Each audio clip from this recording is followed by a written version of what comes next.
Assalamualaikum warahmatullahi wabarakatuh.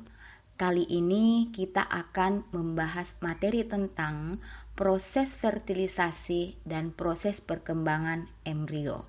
Yuk kita simak.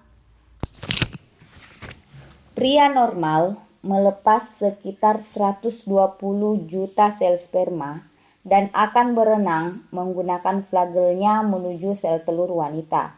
Dalam perjalanannya, sel sperma harus dapat mengatasi hambatan kimia dari saluran reproduksi wanita. Hanya satu sel sperma yang dibutuhkan untuk membuahi sel telur wanita.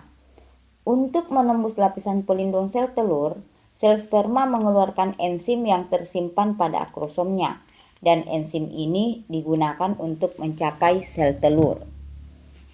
Setelah sperma membentuk kontak dengan sel telur, membran sel telur secara bertahap akan larut sehingga sitoplasma dan inti sperma dapat masuk.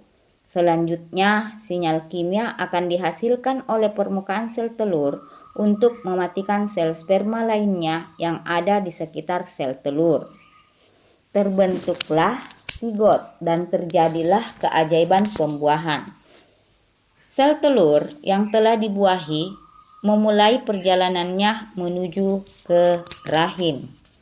Dalam perjalanannya, sel telur yang dibuahi akan membelah menjadi 2 sel, 4 sel, 8 sel, dan akhirnya membentuk suatu kumpulan sel yang banyak yang dikenal dengan stadium morula.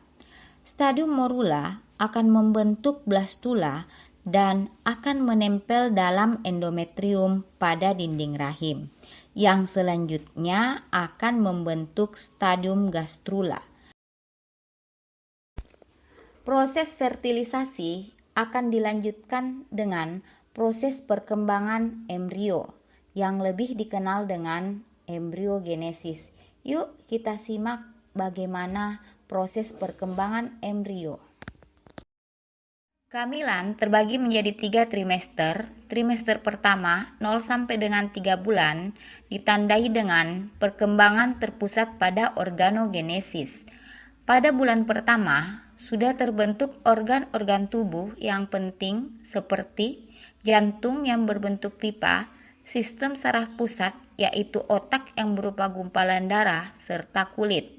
Embrio berukuran 0,6 cm. Pada bulan kedua, tangan dan kaki sudah terbentuk, alat kelamin bagian dalam, tulang rawan atau kartilago, serta embrio berukuran 4 cm. Pada bulan ketiga, seluruh organ tubuh sudah lengkap terbentuk, termasuk organ kelamin luar. Panjang embrio mencapai 7 cm dengan berat 20 gram. Trimester yang kedua berada pada bulan keempat sampai dengan bulan keenam, ditandai dengan organ tubuh sudah lengkap, perkembangan terpusat pada anggota badan.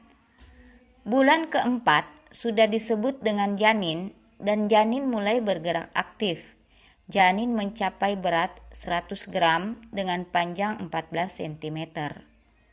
Bulan kelima, janin akan lebih aktif bergerak, dapat memberikan respon terhadap suara keras dan menendang.